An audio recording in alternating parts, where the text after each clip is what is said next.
Buenos días, mi nombre es Camila Cobo y con nuestro grupo conformado hablaremos acerca de los enfoques en el estudio de la conducta del ser humano. Entre esos tenemos el psicofisiológico, que es una rama de la psicología la cual trata las bases fisiológicas de los procesos psicológicos. Su principal objetivo es examinar y estudiar la conducta del ser humano a partir de estímulos ambientales y las respuestas emocionales y fisiológicas. Los principios generales del procedimiento son la sensación y la percepción. Entre sus principales representantes y aportes tenemos a Luigi Galvani, que demostró que al estimular el nervio de una rana, esta provoca contracciones en el músculo al cual el nervio está unido. Jonas Muller, que su principal aporte fue su doctrina de las cargas nerviosas específicas. Pierre Florence, que examinó la conducta de diversos animales luego de exprimirles ciertas partes del cerebro y sugirió que aquellas partes exprimidas eran lo que ocasionaban las funciones. Paul Broca, que examinó luego de sus estudios post-mortem que sus pacientes con problemas de habla tenían pequeños daños en la parte frontal izquierda del cerebro. Entre sus características podemos encontrar que la psicofisiología se distingue en que mayormente los psicofisiólogos tienden a examinar las respuestas fisiológicas y los órganos inervados por el sistema nervioso. Igualmente, estos están interesados en el sistema nervioso central. Los psicofisiólogos casi siempre estudian las relaciones fisiológicas y psicológicas del sujeto intacto. Y por último, en la perspectiva de estudio de la relación entre la mente y el cuerpo, que distingue fundamentalmente a los psicofisiólogos. Ahora tenemos el psicoanálisis o psicoanalista. Un psicoanalista es un profesional con formación en la corriente del psicoanálisis. Su profesión es fundamental, ya que tiene una herramienta muy importante, la cual es la palabra. A través de ella investiga y profundiza al paciente. El psicoanálisis es una práctica terapéutica y técnica de investigación fundada alrededor de 1896 por el neurólogo austríaco Sigmund Freud. El psicoanálisis tiene como objetivo principal la investigación y el tratamiento de los problemas emocionales desde el punto de vista de la infancia de la persona, la interpretación de los sueños, los actos fallidos, la técnica de asociación libre, entre otras más. Su principal representante fue Sigmund Freud. El interés de este hombre recayó en el tratamiento de individuos que manifestaban un comportamiento anormal, extrayendo sus conclusiones de la observación clínica. Él creía que poderosos impulsos biológicos, principalmente de la naturaleza sexual, influyen en el comportamiento humano. Esto, claro, trajo muchas críticas, como lo son que muchos de los conceptos propuestos por los teóricos del psicoanálisis son difíciles de meditar y cuantificar. Las ideas de Freud se basaron en estudios de casos y observaciones clínicas, en lugar de la investigación empírica científica. Y por último, las teorías de Freud exageraban la influencia de las experiencias de la niñez, del sexo y la mente inconsciente. El psicoanálisis tiene como objetivo principal que el tratamiento que se emplea por el medio del psicoanálisis es el tratar los estados elevados y crónicos de la ansiedad. El psicoanálisis trabaja en consideración con la lucha de las obsesiones como trastornos que pueden llegar a ser muy peligrosos. Otro de los objetivos es que el psicoanálisis nos permite explorar cada aspecto que nosotros tenemos o que se haya creído o expandido. Y por último, las terapias son adaptadas al paciente dependiendo de las áreas que se intentan reconocer y mejorar. Se caracteriza principalmente que se trata de una teoría que parte de los procedimientos psíquicos del inconsciente. El psicoanálisis es una investigación. Y por último, al tener en cuenta que cada uno de los aspectos del inconsciente y sus características, vemos que es posible encontrar series de ejercicios terapéuticos que nos ayudan a disolver aquellas características que nos los limitan ciertos procesos en el paciente. Ahora tenemos el siguiente enfoque, que es el estructuralismo o estructuralista. Este es un método de análisis cultural que propone las ideas de estructura como parte de un todo. En este sistema, los elementos que componen se relacionan entre sí mediante producción de distintos significados, como método y forma de experimentarse a una teoría. El estructuralismo no es una corriente en sí, sino una forma compartida de hacer ciencia. Las sensaciones son procesos mentales elementales. Hay dos factores determinados en todo proceso físico, la cualidad y la intensidad. Entre sus principales representantes y aportes encontramos a Ferdinand de Saussure, que sus trabajos en lingüística y semiótica tuvieron impacto no solo en sus áreas de interés, sino también en otras disciplinas. Su obra, Curso de Lingüística, general dio al movimiento estructuralista. Tenemos también a Claude Lévi-Strauss, que es una de las grandes figuras de la antropología del siglo XX. Su obra Antropología estructural de 1958 expone su teoría. Jacques Mary Emily Lacan es una de las figuras más importantes del psicoanálisis. Es considerado post-estructuralista. Gran parte de sus obras pueden ubicarse dentro del estructuralismo, en especial sus primeros trabajos. Y por último tenemos a Alois Althusser, que sus trabajos incorporaron muchas de las máximas del estructuralismo. Althusser hizo una revisión de este movimiento e incorporó el estructuralismo al análisis marxista de manera crítica y revisionista. Esto despertaron muchas críticas, empezando por el método, la introspección. No podía sostenerse que fuera verdaderamente un objetivo. Y las características principales del estructuralismo son 4. Existe una estructura más allá del individuo. Esta estructura condiciona y forma al individuo. Debe haber un reconocimiento de la propia estructura y finalmente la estructura obedece a normas y leyes propias. Y finalmente tenemos el funcionalismo, que es una de las corrientes del pensamiento o enfoque que propone la necesidad de estudiar los fenómenos psíquicos a partir de las funciones que realizan.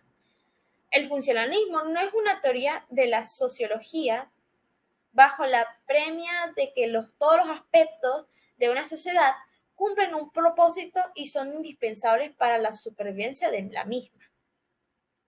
Esta se desarrolló junto con el campo de la psicología experimental y muchos de los funcionalistas de principios del siglo XX fueron pioneros de nuevas técnicas para analizar el comportamiento humano y animal en los laboratorios y en los campos. El objetivo del funcionalismo se basa en la perspectiva del investigador y la disciplina que está enfocada, como por ejemplo es la mente. El funcionalismo trabaja principalmente con la mente como una parte funcional. Para la sociología, el objetivo del funcionalismo es la sociedad como sistema interna y explicar las necesidades de las diferentes estructuras sociales y sus funciones. Dentro de los puntos de vista se desprende que lo que importa el funcionalismo es el modo en que funcionan las cosas. Entre los representantes que podemos encontrar y sus aportes, tenemos a William James, como conocido psicólogo estadounidense, fue uno de los primeros en defender un enfoque funcional. Luego tenemos a Edward Lee Thorney. Estudió el comportamiento y los procesos de aprendizaje de los animales y dedujo que la ley de efectos que afirma que a través de un proceso de ensayo y error se encuentra la respuesta conductal más satisfactoria a un determinado estímulo y se convierte en la respuesta más utilizada. John Dewey, que fue un fisiólogo y psicólogo que aportó con una de sus obras en 1896 el concepto del arco que reflejo en la psicología, que se considera el primer gran aporte al funcionalismo. Y por último tenemos a Herbie Kerr, que es un psicólogo estadounidense que deprendió el departamento de la psicología de la Universidad de Chicago. Esto trajo también puntos débiles, como son el funcionalismo en 1960 fue criticada principalmente por resultar una corriente estática sin concepto de cambio a lo largo de la historia. Entre sus principales características y objetivos encontramos se oponía a lo que consideraba una búsqueda inútil de los elementos de la conciencia, pretendía conocer la función de la mente en lugar de proporcionar una descripción estática en ella. Consideran que la psicología es una ciencia práctica y buscan ampliar sus descubrimientos en la mejora de la vida. Consideran la introspección como una de las muchas herramientas válidas del estudio. Gracias. Mi nombre es Bianca Mendoza y voy a continuar con algunos de los enfoques para el estudio de la conducta. Número 1, el enfoque conductista, que se basa en el estudio de la conducta medible y observable y en cómo ésta se ve influenciada por el ambiente o por las experiencias únicas de cada individuo. Pero ¿quiénes fueron los representantes más importantes? En primer lugar tenemos a John Watson, un psicólogo muy conocido en el siglo XX que sostenía que la psicología solamente tenía sentido a través de la conducta medible y observable. Por eso sus experimentos siempre fueron hechos en laboratorios, como uno de sus experimentos más controvertidos llamado el pequeño Albert, donde utilizó a un niño de 11 meses, lo puso a jugar con una rata blanca, el niño parecía muy contento y de repente hizo un ruido muy fuerte detrás de él, por lo que el niño le agarró miedo a la rata con el simple hecho de escuchar el sonido, donde llegó el momento en el que el niño apenas escuchaba el sonido se ponía a llorar aunque no viera a la rata. Con este experimento, John Watson buscaba demostrar el condicionamiento clásico en los seres humanos. También tenemos a Iván Pavlov, que formuló la ley del reflejo condicional y realizó diferentes experimentos con animales para demostrar cómo ellos aprendían a asociar un estímulo neutral, como lo es el sonido de una campana, con un estímulo que produce una respuesta natural, como lo es la comida. Para este experimento, él utilizó una campana y unos perros a los cuales le sonaba la campana cada vez que le llevaba comida y estos se acostumbraron a que al momento en el que escuchaban la campana iban a tener de comer. Esto logró que con el tiempo los perros aprendieran a asociar el sonido de la campana con la comida y comenzaran a salivar incluso sin tener comida presente en el lugar. Este proceso se llama condicionamiento clásico y fue un gran aporte para el desarrollo del conductismo. Edward Thorndike. Su aporte más importante fue la ley del efecto, donde establece que si una conducta tiene un resultado positivo, lo más probable es que esta conducta se vuelva a repetir y que si por el contrario tiene un resultado negativo, esta posibilidad disminuye. Al igual que Pavlov, realizó experimentos con animales para estudiar la conducta en ellos, mediante cajas problemas, que eran cajas cerradas donde metía a los animales y tenían una puerta que podría abrirse por dentro mediante la fuerza y obviamente también por fuera. Esto para estudiar cómo los animales luego de un tiempo conseguían abrir la puerta y escapar y luego conseguir una recompensa. Frederick Skinner. El más reconocido del enfoque conductista y considerado por muchos el padre del condicionamiento operante. Decía que los seres vivos tienden a repetir experiencias agradables y a evitar esas experiencias desagradables que pueden vivir. Su trabajo se basó en el estudio de la ley del efecto de Thorndike y de hecho utilizó cajas similares a las de Thorndike, llamadas las cajas de Skinner del condicionamiento operante. Estas cajas estaban completamente cerradas y solamente tenían una palanca que, al ejercer acción, estas daban una recompensa necesaria para el animal en ese momento, como lo era la comida, el agua, etc. Esto con el fin de demostrar cómo el animal repetía esta acción con el fin de obtener esa recompensa y con el tiempo se volvía más hábil a la hora de ejercerlo. Hablemos sobre las características más importantes del enfoque conductista. En primer lugar, tenemos que intenta comprender cómo las cosas que nos suceden nos pueden afectar de alguna u otra forma en nuestro comportamiento. Es totalmente empírico y tiene tres pilares fundamentales como lo son la situación, la respuesta y el organismo. Entre sus críticas más resaltantes podemos mencionar que no toma en cuenta los procesos mentales que pueda tener el individuo que pueda afectar en su comportamiento. Podemos decir que su estudio puede ser un poco escueto o simple de lo que es el conductismo y no tiene en cuenta la importancia de la cultura en el comportamiento de la persona. Enfoque humanista. Sostiene que la gente es buena por naturaleza y que los valores, la ética, las buenas intenciones son la fuerza impulsadora de la conducta. Mientras que las experiencias sociales o psicológicas pueden atribuirse a un desviamiento de la conducta habitual o natural. Este enfoque surgió en los años 50 como rebelión al enfoque conductual y al psicoanalítico. Abraham Maslow fue un psicólogo estadounidense que estudió lo que es la personalidad y la motivación. Se dio a conocer por su teoría de la jerarquía de necesidades humanas, donde decía que las personas debían satisfacer sus necesidades básicas antes que sus necesidades más elevadas. Carl Rogers realizó importantes contribuciones a este enfoque. Creía que los individuos tienen una tendencia innata a buscar la autorrelación y que los psicólogos como terapeutas tenían que ayudar a sus pacientes a alcanzar su máximo potencial.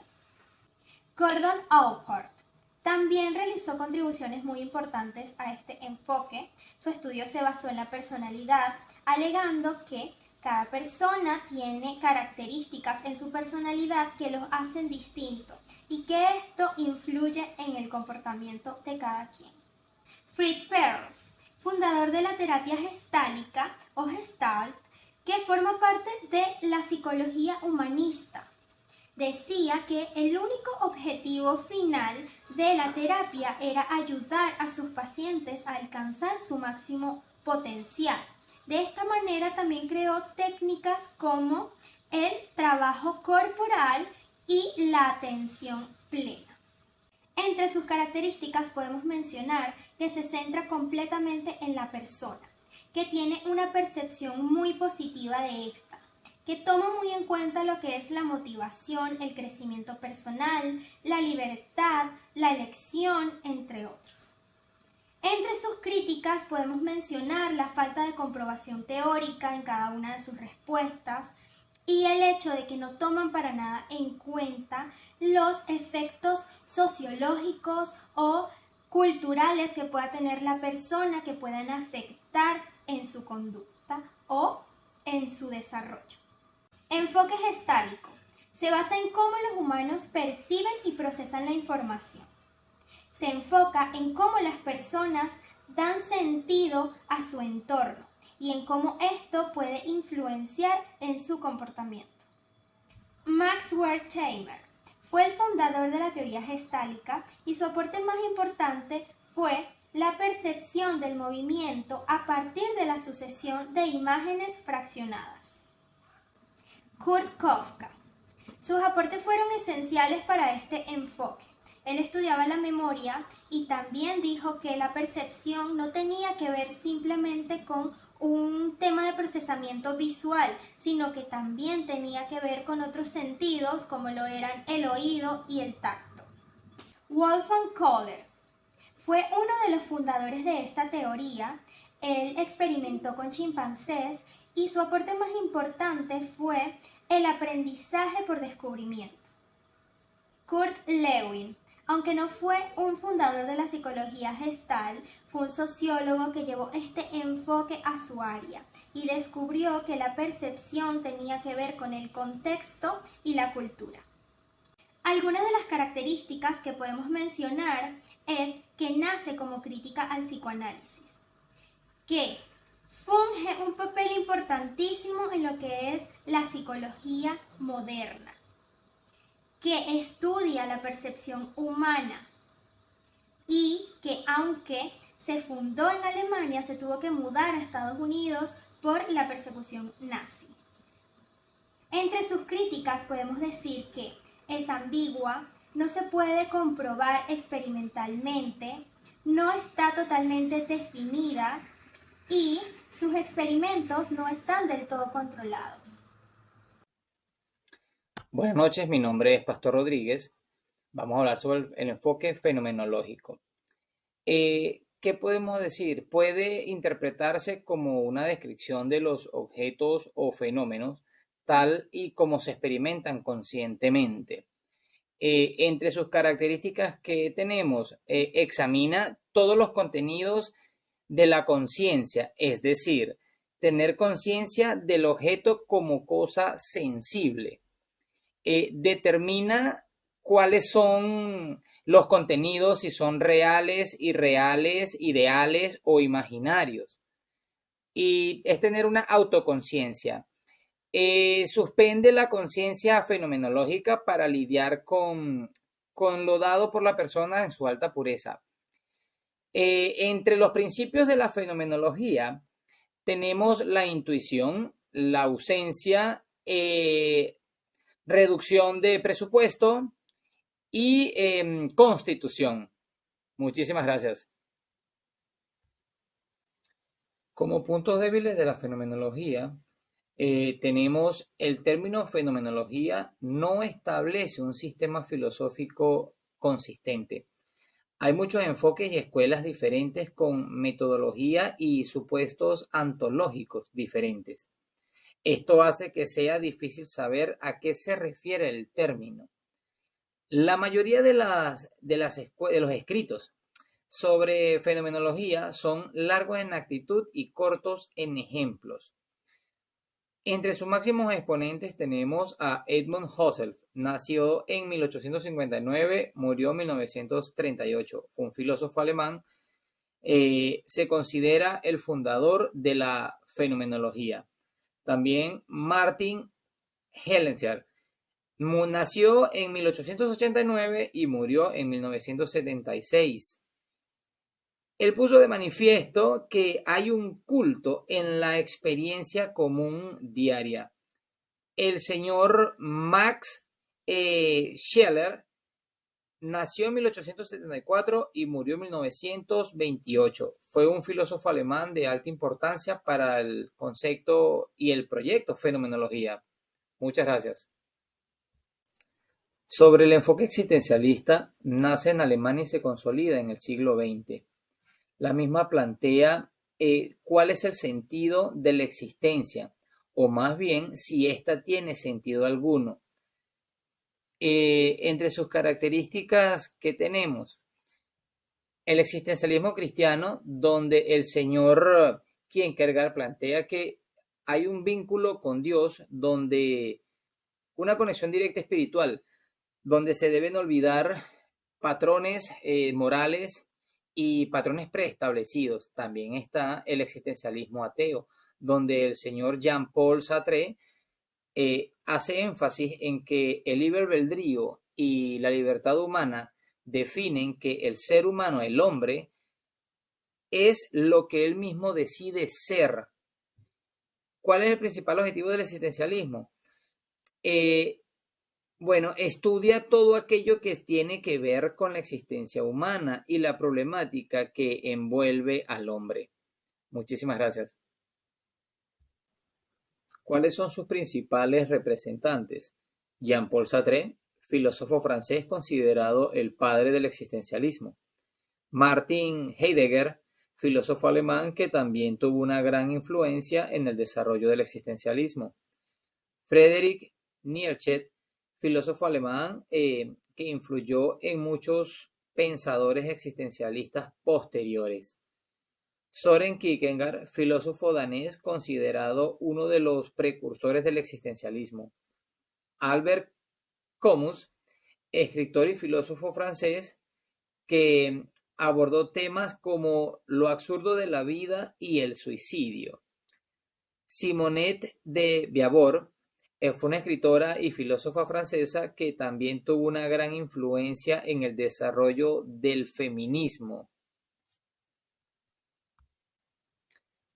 El enfoque cognoscitivo es una corriente de la psicología donde dice que según este enfoque, las personas son capaces de cambiar sus comportamientos a través de la modificación de sus pensamientos y emociones. Los principios del cognitivismo es un estilo de actuación orientado a las técnicas conductuales con la evaluación y el tratamiento de los fenómenos que determinan la cognición, basándose en la interpretación de los pensamientos. ¿Cuáles son sus aportes? La terapia cognitiva conductual te ayuda a tomar conciencia de pensamientos imprecisos o negativos, para que puedas visualizar situaciones exigentes con mayor claridad y responder a ellas de una forma más efectiva y objetiva. ¿Cuáles son sus características? Pone en foco el presente del individuo. Tiene en cuenta lo que se conoce como esquema principal, como una función para lograr un cambio sostenido con el tiempo. También se tiene en cuenta que la terapia cognitiva es algo parecido a un programa de entrenamiento. Los principales representantes del enfoque cognitivo tenemos a Aaron Beck. Él fue psiquiatra y psicólogo clínico, que es considerado el padre de la terapia cognitiva.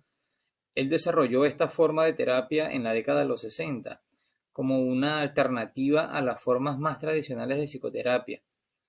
También Judith Beck, hija de Aaron Beck, es una psicóloga clínica y autora que ha realizado importantes contribuciones al desarrollo y la promoción de la terapia cognitiva. Albert Ellis también es psicólogo clínico que desarrolló la terapia racional emotiva conductual. Christine Padesky, psicóloga clínica, que ha trabajado extensamente en el desarrollo y la promoción de la terapia cognitiva. Donald McKenban, psicólogo clínico que ha realizado importantes contribuciones en la teoría y práctica de la terapia cognitiva.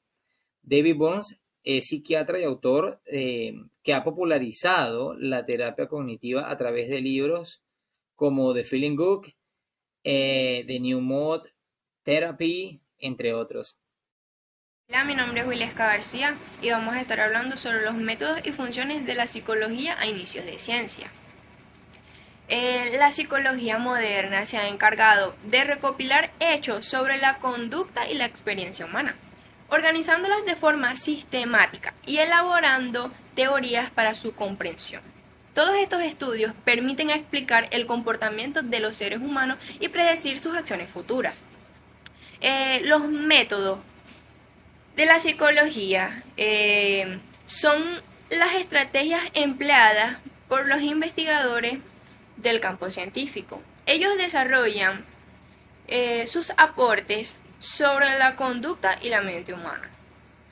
Todos estos métodos de la psicología con base al método científico, además de que su uso van en función de las situaciones y objetos del estudio de la mente.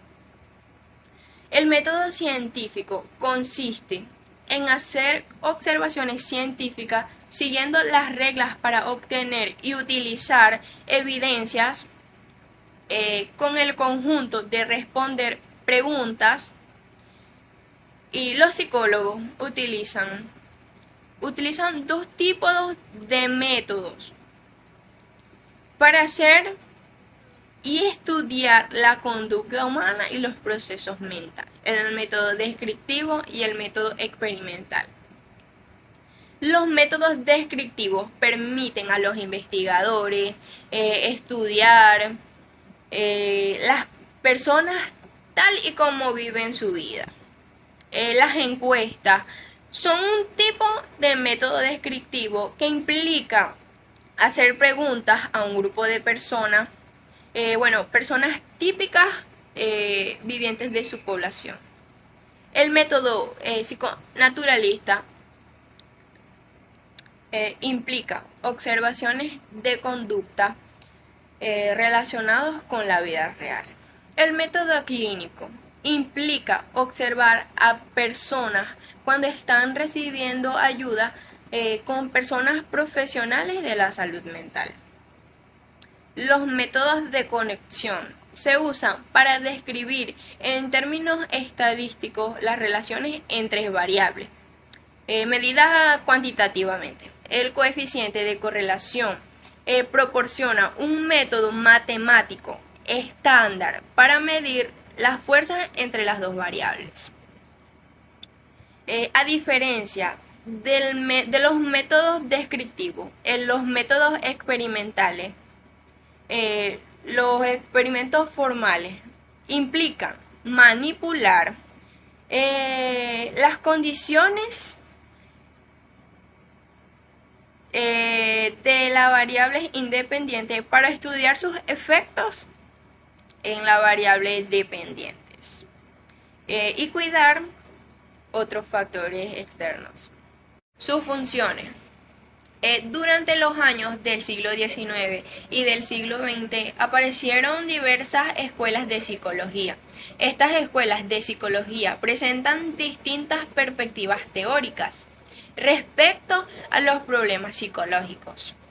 Los psicólogos de la Gestalt creían que del todo eran más que las sumas de las partes, y ellos opinaban que las experiencias no se podían descomponer de los elementos más pequeños.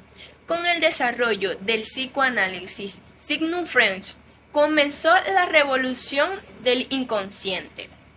Este enfoque se centró en las tendencias que motivan el comportamiento.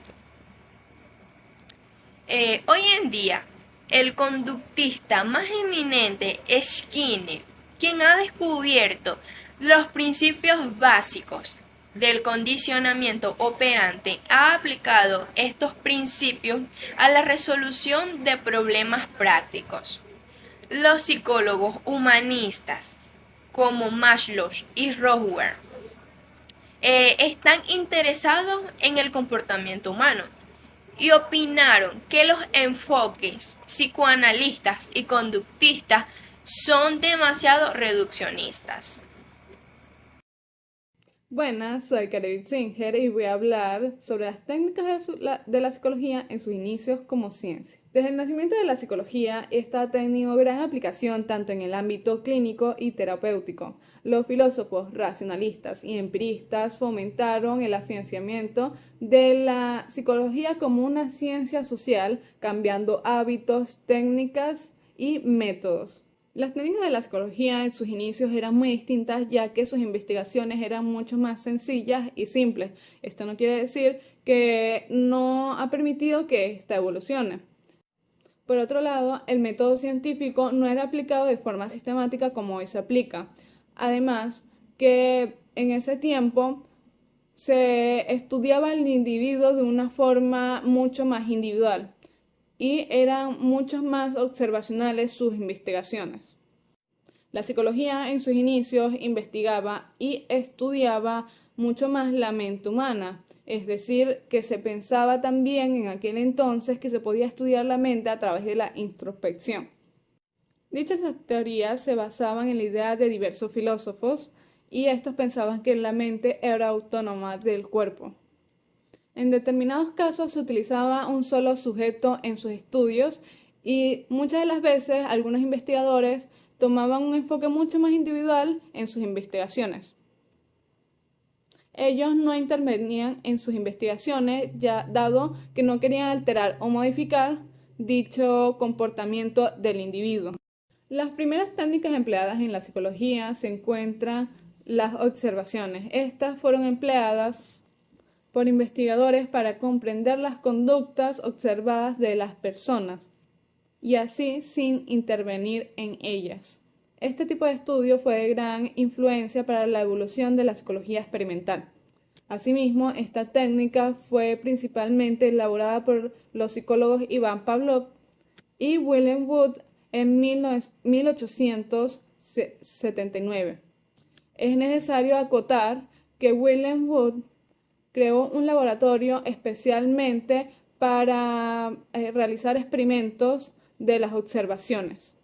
En otro orden de palabras, es necesario hablar sobre el análisis de asociación de imágenes. Esta fue desarrollada como una técnica experimental de la psicología en 1883. por el psicólogo Hermann Ebbinghaus.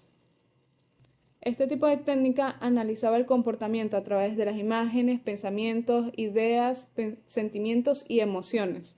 Entre otras técnicas también se pueden acotar el método de los test psicológicos o psicométricos.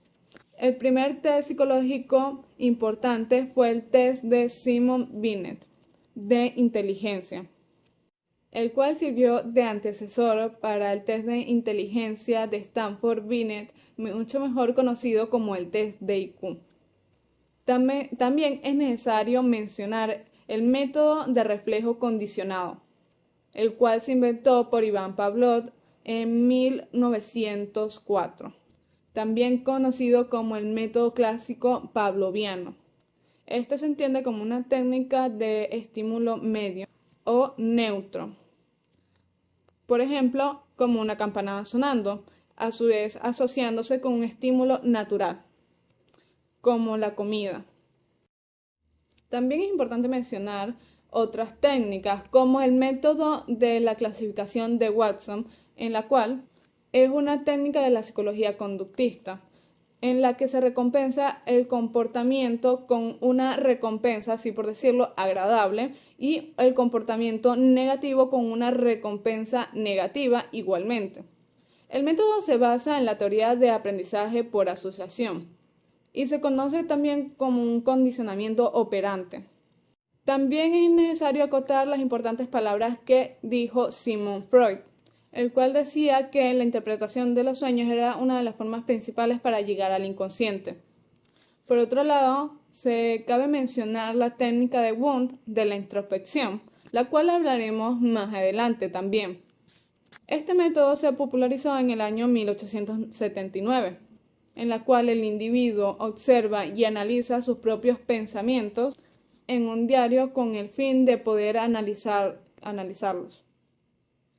También cabe mencionar los pensamientos de Watson, quien fue padre de la psicología conductual, el cual criticaba fuertemente la psicología psicoanalista y creía que era importante apoyarse en la ciencia y en la experimentación, para así poder comprender el comportamiento humano.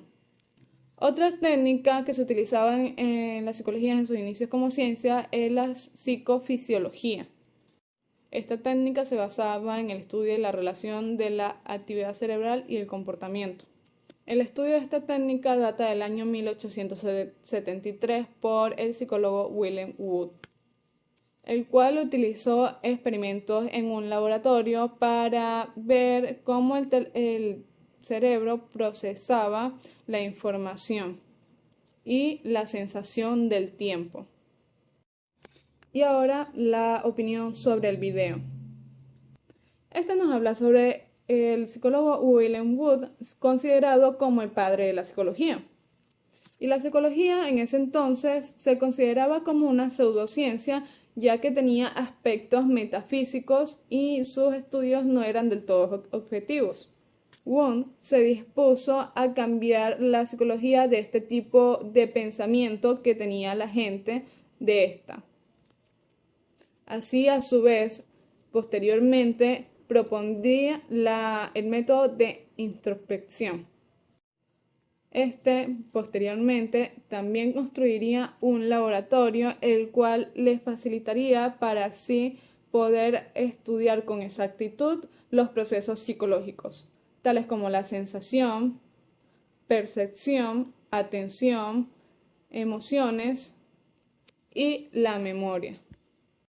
Wundt también distinguió las experiencias inmediatas y a largo plazo, dándole prioridad a las inmediatas. Para concluir, se puede decir que gracias a Wundt, sus experimentaciones y métodos como la introspección, la psicología dio un gran paso evolutivo, dejando de ser así solo una rama de la filosofía para convertirse en una disciplina objetiva, independiente y científica. Gracias. Hola, mi nombre es Laila Brito y yo les voy a hablar sobre el neoconductismo. Este se refiere a una escuela de pensamientos en la psicología que se originó en la década de 1930 y se extendió hasta la década de 1970. Entre sus principales representantes tenemos los psicólogos estadounidenses Edward Tolman y Clark Hall, los cuales desarrollaron la corriente del neoconductismo. No obstante, para otros expertos en la materia, el padre de esta corriente psicológica fue el filósofo norteamericano Burrhus Skinner, el cual llevó a cabo importantes número de aportaciones a través de sus obras publicadas y pruebas o proyectos tales como el Proyecto Paloma y la Caja de Skinner.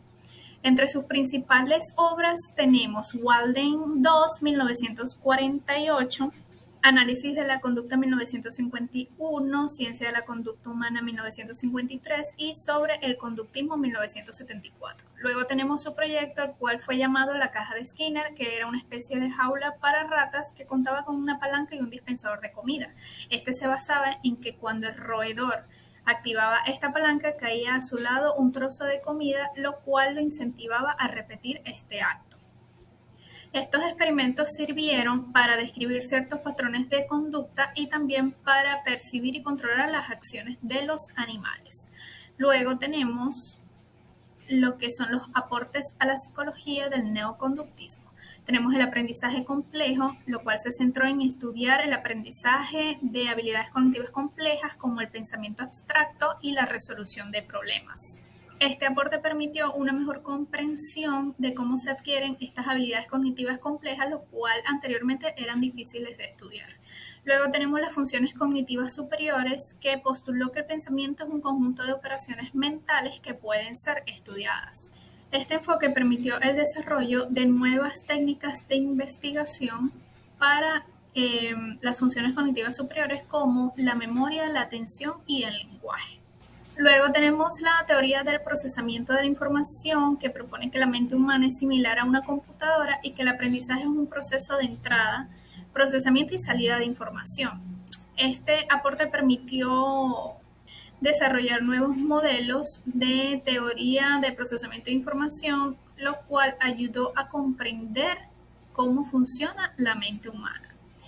Luego tenemos el conexionismo, que postuló que el aprendizaje es un proceso que involucra la modificación de las conexiones neuronales. El enfoque conexionista permitió el desarrollo de nuevas teorías y modelos matemáticos para representar el aprendizaje y la memoria. Todos estos aportes permitieron desarrollar nuevas técnicas y herramientas para el estudio de varias áreas importantes de la psicología, como es la memoria, el aprendizaje, la atención y el lenguaje.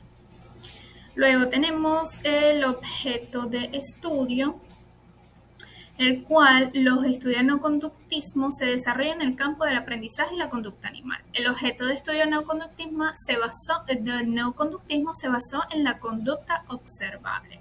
El neoconductismo intencional considera la conducta de un modo propositivo, es decir, mantenimiento de la conducta en una dirección determinada. Los neoconductistas utilizan el método experimental con pruebas de laberinto. En este tipo de pruebas, la solución del animal al problema es explicada mediante variables intervinientes, es decir, no observables, del tipo expectativas o mapas cognitivos. Esto supone que el aprendizaje es una modificación del conocimiento que el animal tiene de las relaciones entre los eventos ambientales. En conclusión, el neoconductismo tiene en cuenta cómo el medio ambiente influye en las personas. Entonces, en conclusión, los neoconductistas lo que hacen para llevar a cabo sus teorías es estudiar y comprender los procesos mentales que tiene una persona cuando realiza una tarea determinada y cómo ésta procesa y guarda esa información para sus conocimientos. Ok, luego tenemos lo que son los principios del neoconductismo. Entre los principios del neoconductismo depende, porque varía según cuál de los dos tipos se utilice. Existen dos tipos de neoconductismo. El neoconductismo intencional, que explica la conducta según las necesidades del animal o sujeto y de sus conocimientos, es decir, expectativas, conductas aprendidas para lograr un fin.